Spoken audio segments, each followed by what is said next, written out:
warahmatullahi wabarakatuh. Alhamdulillahirabbil alamin. Walladzi khalaqal mauta wal hayata liyabluwakum ayyukum ahsanu amala wa huwal azizul ghafur.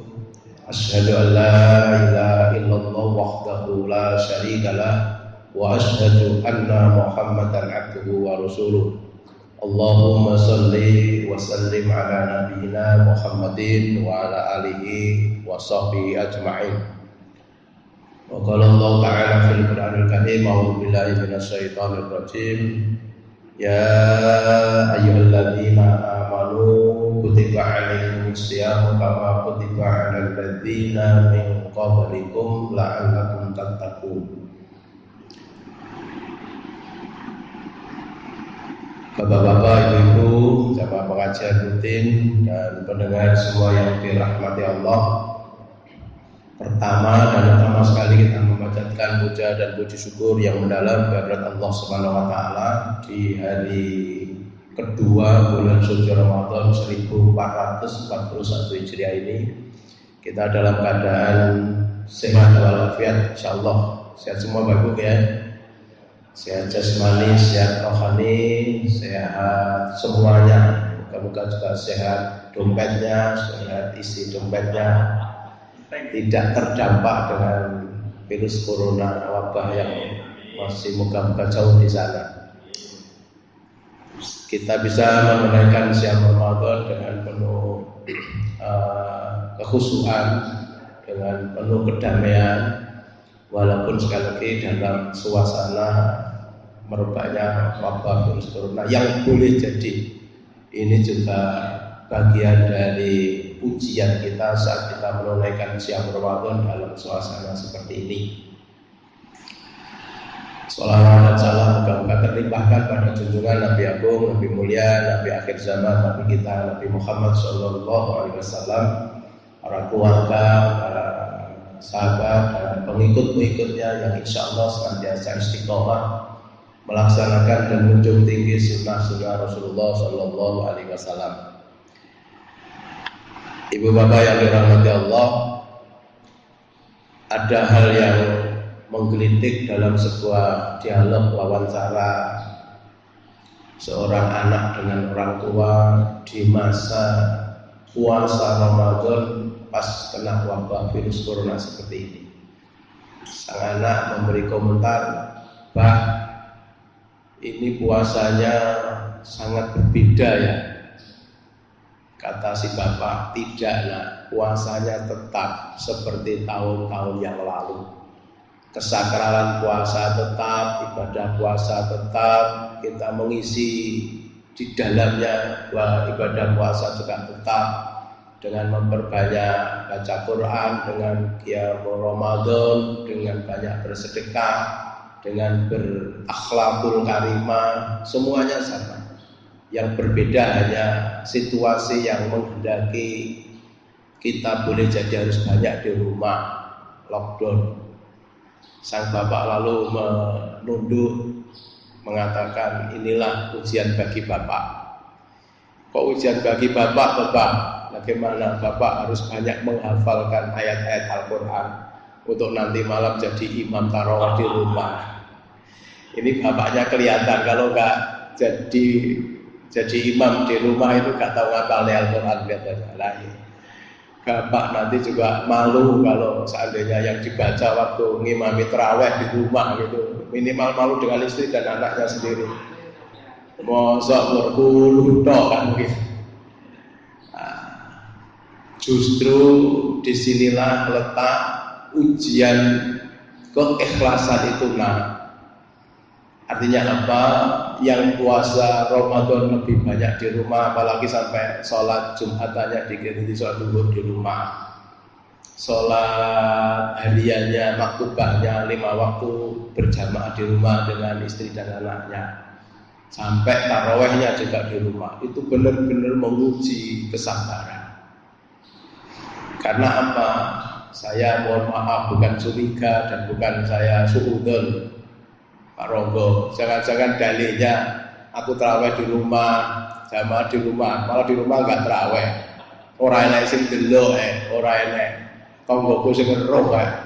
Nek ditekoki tanggane terawih to pundi Mas Rogo? Nang omah. Waduh. Terus jamaah to pundi? Jamaah nang omah. Jumatan nang omah. Ternyata di rumah males. Moga-moga tidak. Suudon saya ini moga-moga enggak benar. Makanya puasa ini mendidik kita supaya menjadi manusia jujur. Ya jujur betul kalau memang bilang terawihnya di rumah juga terawih. Bahkan mungkin kekhusyukannya terawih di rumah jauh lebih khusyuk dari yang di masjid dan musola. Kalau di musola mungkin bisa kejar-kejaran, apalagi yang terawihnya sampai 23 rakaat. Bahkan di Blitar sampai ada yang 23 rakaat hanya 7 menit. Sang kiai menyebut ini terawih tercepat di dunia, mendapatkan piala masuk Guinness Book of Record atau masuk muri. Ya nggak harus gitu. Di rumah sekali lagi dibutuhkan keikhlasan yang tinggi, tidak ada yang melihat, tidak didengarkan oleh siapa-siapa, tapi keikhlasannya tetap, kekhusyukannya tetap. Terus melawan malesnya ini yang harus termasuk kalau mohon maaf ada saudara-saudara kalau di bulan Ramadan itu tadarus di masjid itu di musola itu karena masuk pengeras meliuk-liuk ngajinya sampai kadang-kadang bermenit-menit berhalaman-halaman itu nggak ada bosannya, nggak ada payahnya. Coba sekarang kalau diuji tadarusnya di rumah itu Pak Karim ya mampu bertahan berapa halaman, mampu bertahan berapa rukuk gitu. Jangan-jangan anak-anak kita kalah dengan main gamenya. Kalau main game kadang-kadang sampai 2 jam, 3 jam. Baca Al-Quran 2 rukuk, sudah 2 rukuk toh ya lah.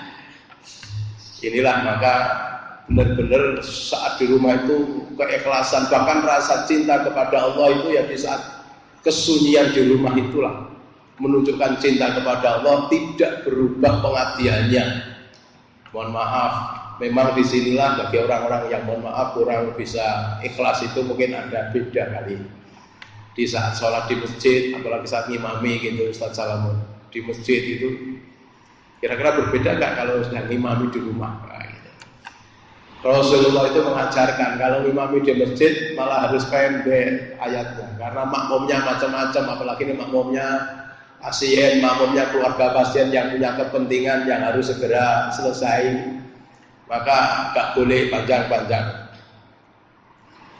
Kalau sendiri fal tawil masa silahkan yang sepanjang-panjang. Rasulullah kalau sholat tahajud, ibu-ibu juga gitu ya. Kalau tahajud sendiri di rumah itu yang dibaca Al-Baqarah.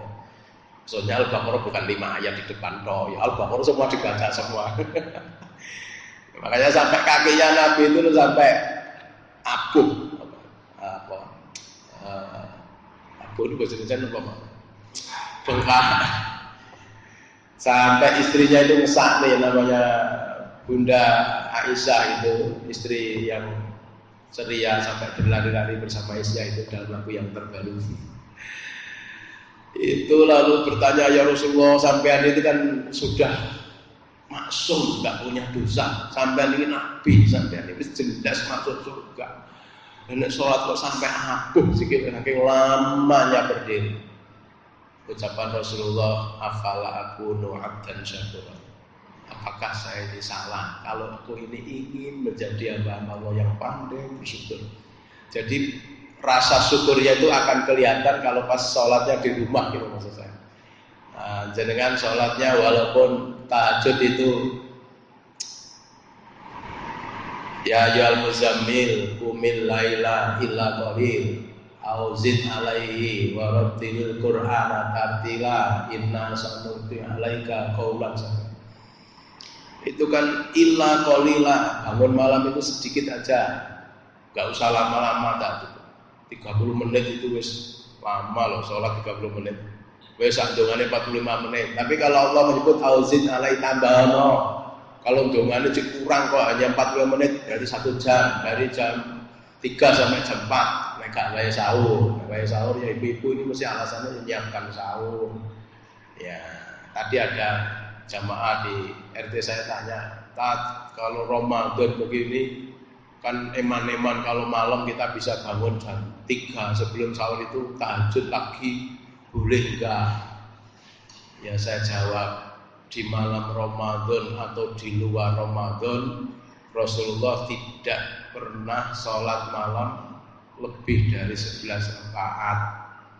Jenenge saged telu tapi barangnya siji. Barangnya ya sholat 11 rakaat itu jenenge iso qiyamul Ramadan, iso taraweh, iso tahajud. Kalau tidak Ramadan kan tahajud. Mengerjakannya boleh, habis isya boleh, jam 12 boleh, jam 2 boleh, jam 3 lebih bagus karena memang yang bagus itu di akhir malam. Karena Rasulullah sholat di masjid taraweh kan hanya 2 atau 3 kali, selainnya di rumah. Karena apa? Rasulullah takut kalau seakan-akan sholat taraweh itu dijadikan wajib. Karena ada di sebagian masyarakat ada penafsiran yang keliru terhadap makna sholat taraweh.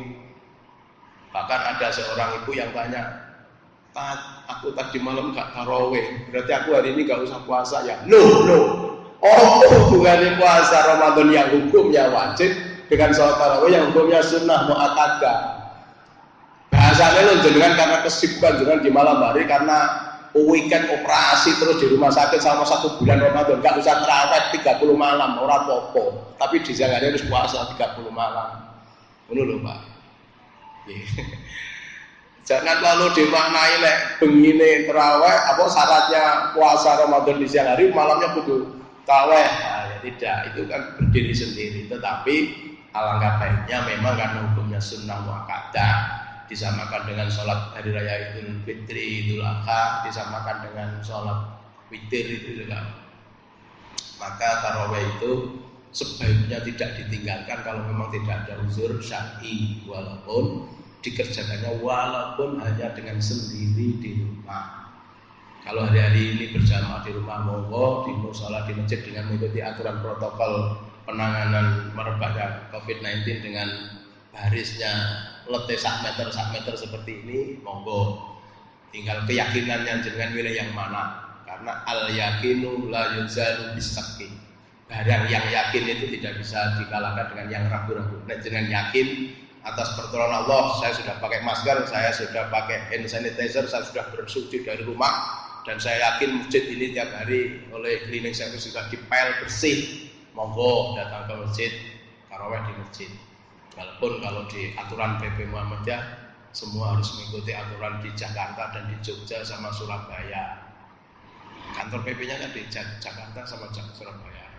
Sampai Pak pimpinan wilayah kereng tenan ini. Orang Muhammadiyah itu ada yang masih 30% sulit disarankan mengikuti aturan supaya Jumatan diliburkan. Ya jangan-jangan saya Pak Barit masuk yang 30 itu.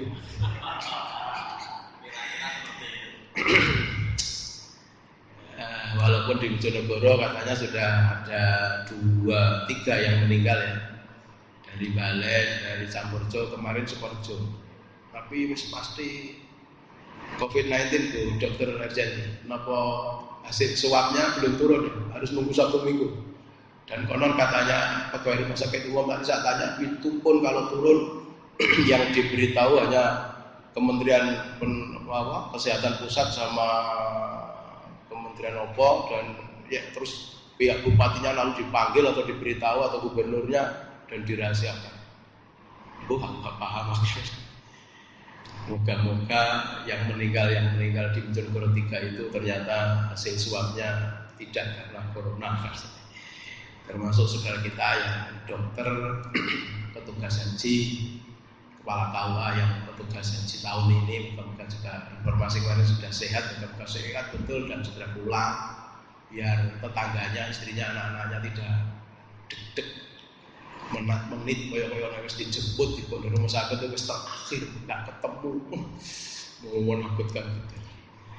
Bapak Ibu yang dirahmati Allah, inilah puasa kita di bulan suci Ramadan ini memang penuh hal-hal baru yang maknanya kita harus mensikapinya dengan bijaksana. Pertama, dulu sudah kita matur bahwa wabah ini bagian dari ujian dari Allah. Ada 3 ayat atau bahkan 4 ayat Al-Quran yang menunjukkan hidup itu memang tidak lepas dari ujian. Ujian itu sebuah keniscayaan, sebuah keharusan seperti yang ini. Seperti anak sekolah itu, gak mungkin sekolah tanpa ujian dengan kayaknya. Kecuali karena sekarang ini ada virus corona, tapi anak saya besok masih ujian kok, Senin besok itu, tapi pakai online, pakai daring. Padahal sudah dapat sekolahan aliyahnya, tapi tetap aja diuji. Ya karena aturan sekolahnya begitu, untuk isi ijazahnya itu pakai ujian yang mengadakan sekolahan pakai online besok Senin itu. Artinya nggak ada untuk meningkatkan sebuah prestasi tanpa ujian. Prestasi apapun, panjenengan pegawai rumah sakit kalau mau naik pangkat dari 2A ke 2B mesti ya diuji. Ngapal nih apa itu tayamum dan lain-lain itu kan ujian. Diuji ke Muhammadiyah Islamnya dan diuji profesionalitas profesinya masing-masing. Pertama, dulu sudah kita menyampaikan dalam Quran surat Al-Baqarah 155, sudah hafal semua. Gimana aja, lali saya ya. Wala nabluwannakum bisyai'in minal khauf wal ju' wa naqsi minal amwal wal anfus was samarat wa basyir sabirin. Sungguh kata Allah, aku akan menguji dari hamba dari manusia ini 5 hal ini ujian. Bahkan ada ulama yang menyebut ini sebagian kecil rasa takut. Jadi rasa takut karena corona ini kecil, karena boleh jadi nanti ada rasa takut yang lebih besar dari hanya sekedar corona ini. Iya, kalau ada gempa bumi Aceh yang langsung 250.000 amblas, kerugiannya bertriliun-triliun, itu kan kerugian yang ketakutan yang jauh lebih mengerikan daripada ini kan. Tapi ini pun sudah orang sudah sama takut. Banyak orang deg-degplas, terutama kalau berhadapan dengan orang dari luar kota, tetangganya pulang mudik, yang jadi presiden berbeda dengan pulang kampung. Mudik itu rioyo, naik pulang kampung itu tiap hari. Rasa takut dengan sesuatu yang disebut dengan wabah corona pandemi ini tentu orang menghadapinya juga dengan berbagai tingkatan keimanan dan kadar masing-masing lah rasa takutnya seperti apa. Lalu setelah khauf wal ju' lapar, bahkan ada yang sampai kelaparan betul. Kemarin di YouTube kita baca di Lebak, Banten sampai ada yang meninggal kelaparan, diberitakan gara-gara dampak virus COVID-19 ini. Dia seorang pemulung, dia menceritakan 4 hari itu hanya minum air galon sampai nggak ada yang dimakan. Saya ngeri, katanya pernah tanya sama Pak RT, jawabnya Pak RT, mohon maaf Pak, belum ada bantuan dari atas. Cuma saya berpikir, mosok enek model pertetanggaan seperti itu ya. Mungkin di ibu kota, dekat ibu kota ya, di Banten itu kan dekat ibu kota, kulone ibu kota ya. Ya mungkin kondisi sosial masyarakat yang sudah rapuh bisa seperti itu, sampai tetangganya mati karena nggak ada yang dimakan. Nah di Bojonegoro ya gak masuk akal ya. Enek tonggo mati sampai gak konangan tonggone, gak punya jiwa sosial. Inilah ujian bagi kita saat kita berpuasa. Kita harus memiliki filantropi yang tinggi, kita harus berbagi. Sekolah-sekolah sekarang sudah mengumpulkan, ini bahkan Lazis Muhammadiyah sudah mengumpulkan namanya lumbung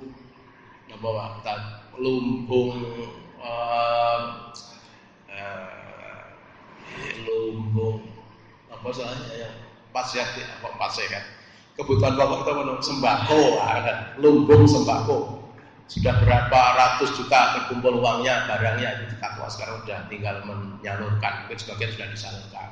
Masing-masing cabang punya MC3 yang juga peduli itu.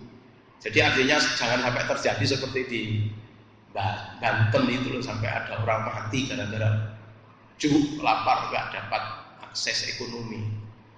Saya kemarin membaca berita yang agak ngeres itu di saat ada seorang ustadz yang menelpon ustadz yang lain mengatakan, aku nempur beras sama pinjam uangnya 20.000 untuk beli laos.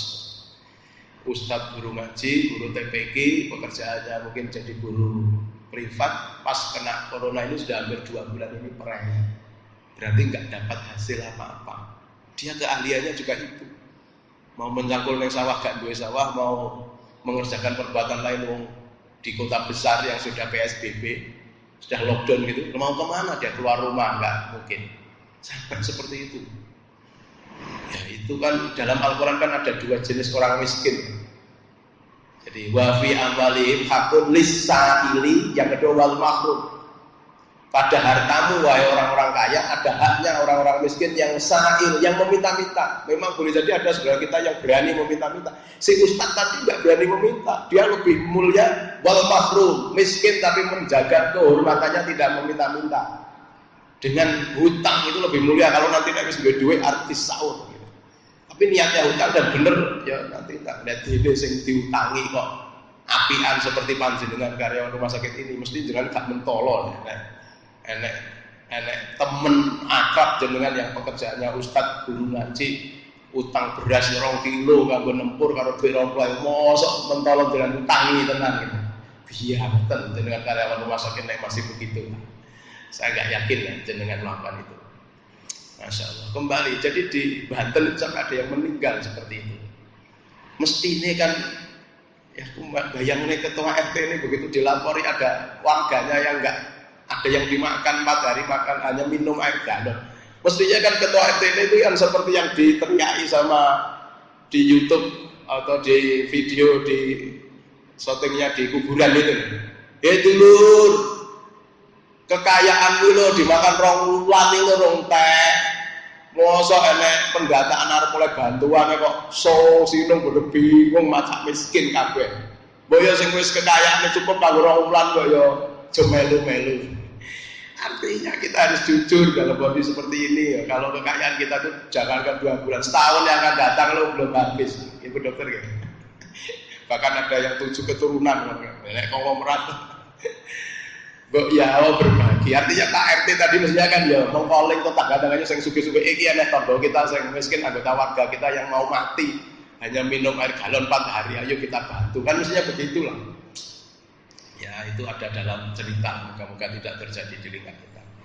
Jadi ujian khauf, rasa takut, lalu juk lapar, wanak signal amwal, kekurangan harta. Ya karena banyak yang terdampak, banyak saudara kita yang dirumahkan, banyak saudara kita yang kehilangan pekerjaan.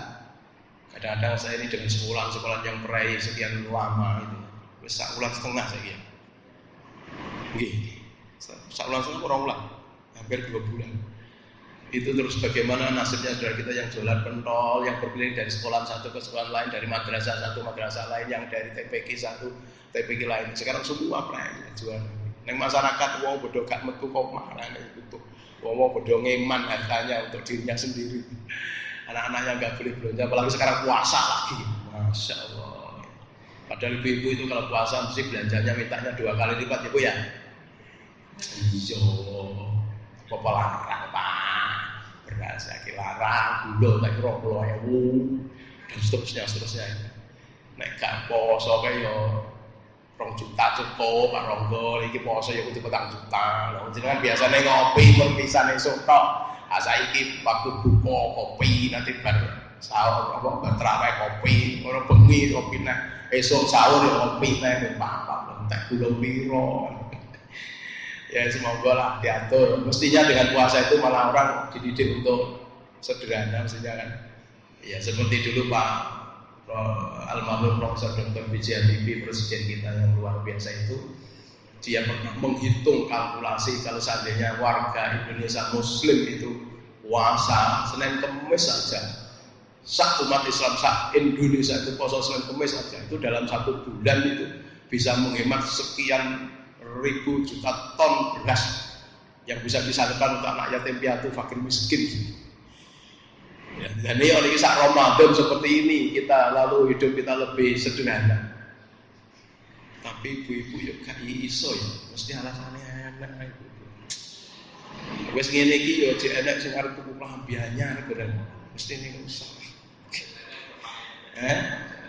Sing rewel bapake mesti. Alasane ibu mesti yo bapake sing rewel, anak-anak iku sahur.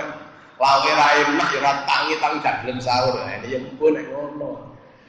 Mesti. Tapi yang banyak itu ibu memang ingin berbuat yang terbaik untuk keluarganya, untuk suami dan anak. Makanya kalau puasa itu waktu berbuka dan sahur itu kadang-kadang kita menghitung menu makanan itu sampai bingung. Bikin di sing dipangan sik. Sakmene iki mosok yo tak. Sahur mau cek akeh ngene isuk yo wis blonjo nek. Lha kuwi kanggo endi? Lah kanggo sahur dek isuk cek akeh. Kan wis dek ini jadi. Subhanallah, itu dunia ibu gitu. Aku rasane ibu ya, aku ya. Warak si bila amal anfus wasamarot, bahkan bal anfus kematian. Boleh jadi dengan wabah corona ini banyak saudara kita yang sampai menuju kematian. Bahkan nek mati mengerikannya, saya membayangkan keluarganya, loh, saya bayangkan moga-moga tidak terjadi pada keluarga kita. Dan sekali lagi moga-moga minggu pertama Ramadan ini sudah selesai. Hadis riwayat Imam Ahmad itu moga-moga benar-benar nyata. Sebentar lagi nanti dari utara sana muncul bintang Suraya dan lalu semua virus diangkat oleh Allah. Sehingga nanti Lebaran itu kita bisa berhari raya yang bahagia gitu loh, ada sholat idnya. Aku bayangin nanti nek bar riyoyo sing wis gak enek terawih ngene iki terus riyoyo gak enek sholat id ngono terus bar riyoyo terus kuyur ketemu tanggane gak salaman terus piye aku bayangin dan ada yang kurang. Ngeri untuk bilang saya enggak bayangkan. Moga-moga sekali lagi minggu pertama, pekan pertama Ramadan ini Allah sepertinya sudah akan menghapus virus ini. Kemarin berita gembira yang sembuh dari 600 langsung 1002. Berarti sudah sembuh sembuh terus yang sakit sembuh dan segera Allah mencabut virus ini. Tentu doa panjenengan waktu puasa inilah yang kita harapkan. Karena orang puasa itu doanya makbul ibu-ibu kayaknya. Terutama waktu yang emergency, waktu as-sa'ah yang bagus berdoa untuk orang puasa itu menjelang berbuka. Pas lapar-laparnya, pas jenengan meh pengen ngombe karo pengen dahar. Kok jenengan sih menyempatkan doa, itu loh yang bagus. Waktu jenengan puasa Senin Kamis, waktu jenengan puasa Yaumul Fitr, waktu jenengan puasa Ramadan ini. Makanya doanya jangan hanya dapat doma'u wa salatil uruku wa sabatal langsung gelak ya jono tok. Sak durunge itu diberi doa-doa untuk suaminya, untuk anaknya, untuk masyarakat, untuk virus corona ini sebagai diangkat oleh Allah gitu. Monggo nggih nanti sore sebelum berdoa sebelum berbuka itu waktu orang puasa yang makbul itu di situ tempatnya. Di saat pas lapar dan hausnya orang puasa. Monggo dipraktekkan. Bapak Ibu yang dirahmati Allah, masih tentang ujian tadi, ujian kesabaran, ujian hidup kita di dunia ini. Dengan puasa ini juga ujian yang luar biasa. Yang kedua, Quran surat Al-Ankabut ayat 2. Ahasiban nasu ayyutraku ayyaqulu amanna wa hum la yuftanun. Jangan mengira kamu semua sudah selesai jika kamu sudah mengatakan saya beriman. Jadi cukup modal aku dua iman, aku beriman selesai. Belum. Untuk menunjukkan kualitas iman panjenengan, wa la yuftanun, panjenengan masih akan diuji. Dan termasuk Ramadan ini ujiannya panjenengan dalam kondisi musim yang sangat panas. Kemarin hari pertama kita berharap biasanya ada hujan, ternyata juga enggak hujan. Bagi bapak ibu yang mohon maaf, saya bukan nyindir, bukan. Yang jarang puasa sunnah, jarang puasa Senin Kamis, puasa yang lebih poso deh akhir Ramadan tahun 1440 ya lagi ketemu dek wingi poso nek. Ya mungkin ya rada kelimpungan ya Mas Rogo. Mas Rogo guyu-guyu konangan. Mungkin ya pawuran tuh hari pertama deh ini. Tetapi insyaallah dengan iman kita, imanan waktu sabar dan keikhlasan kita.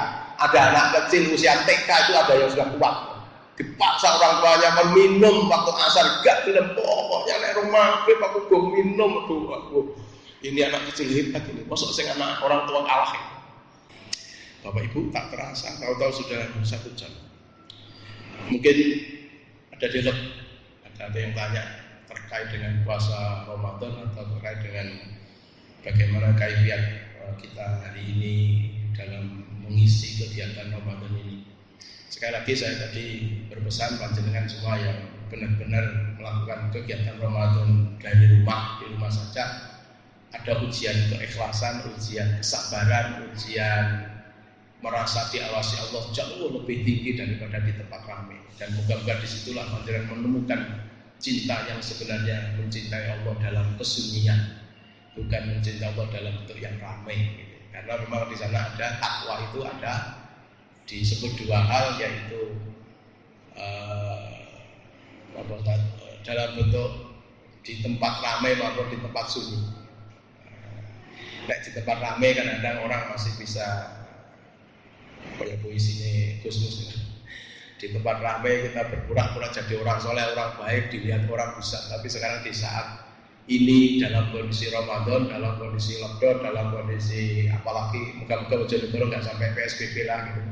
Sehingga saudara kita yang masih nekat dalam suasana berat seperti ini, masih mencari nafkah, harus ke pasar, harus kemana aja, belum ada larangan. Walaupun polisi, Satpol PP juga sudah terus mengingatkan supaya social distancing, physical distancing dan seterusnya untuk memutus mata rantai wabah corona ini.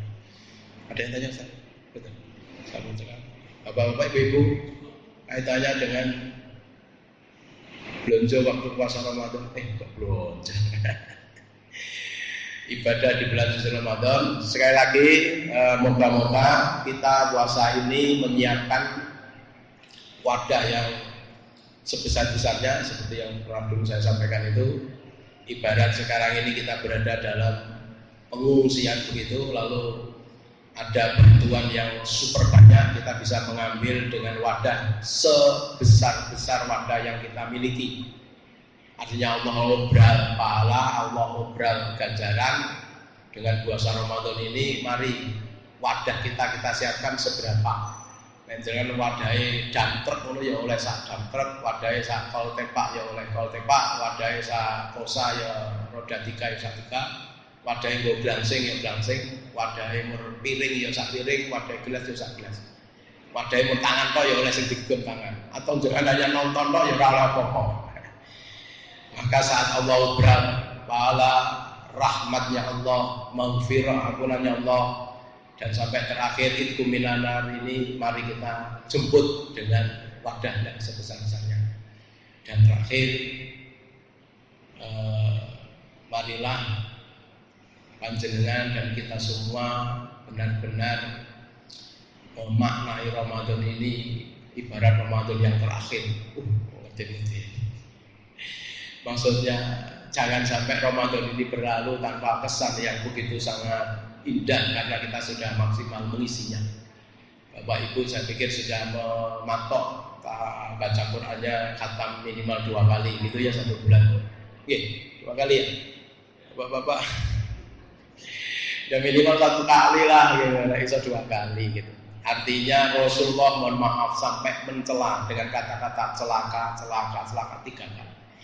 Rasulullah itu dilempari kotoran unta, Rasulullah itu dilempari batu di Taif, Rasulullah itu mau dibunuh oleh Dasut, Rasulullah diwiduni karo orang kafir tetangganya. Rasulullah nggak pernah mencela kepada orang yang sejahat-jahat itu. Wis jelas jadi Rasulullah nggak pernah mencela, mengatakan kata-kata celaka, apalagi misuh itu enggak. Tetapi saat Rasulullah mengingatkan kita orang yang bertemu bulan Ramadan kok dosa kita enggak diampuni Allah, itu Rasulullah menyebut celaka 3 kali. Orang-orang yang ketemu dengan bulan Ramadan, selesai Ramadan kok dosa-dosanya belum diampuni Allah. Inilah di samping kita berdoa, beristighfar, mohon ampun atas segala khilaf kita. Ini pembersihan tahunan dari dosa kita. Juga kita berdoa kepada Allah sekali lagi, moga-moga virus yang ada di Indonesia diangkat oleh Allah, dan sekali lagi kita semua bisa normal kembali dengan sebaik-baiknya. Demikian, kalau ada yang tanya, mohon maaf. Assalamualaikum warahmatullahi wabarakatuh.